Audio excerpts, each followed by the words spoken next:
emails on his phone when he was asleep that night, and found out he was making arrangements for a specific date 3 months after I was due. He was looking at life insurance, which we have had since I'm a stay-at-home mom. He was even looking up how much it costs to be cremated. Once he got home, the first thing I did was sneak his phone and text that guy and say, "I'm no longer interested. If someone else tells you otherwise, it means someone else has my phone," and deleted that guy's number.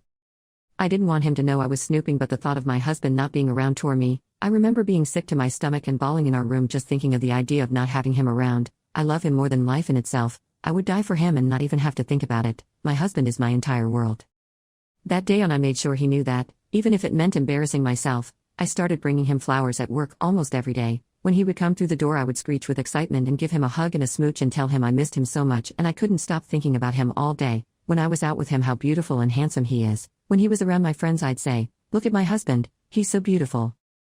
I call him at work and ask how much longer until he's home. I got him to start going to therapy too. One night I woke him up because I was freaking out and couldn't sleep. I told him I had a nightmare. I said I had a dream he passed away. He said, "Why is that a bad thing?" And I told him how he's my entire world and other than our son, and our other on the way. He's all I live for. He said, "But things would be better if I was out of your hair." And I said, "No, they wouldn't. If you left me, it would literally ruin my life." He said, "Not if you're financially well off. You'll be much better off." And I said, "I could have all the money in the world. It would mean nothing if I didn't have you. I'd much rather be homeless but still have you as my husband than be filthy rich and you be gone." And he said, "Are you serious?" And I said, 100%. I'd sleep under a bridge if it meant I still got to sleep next to you.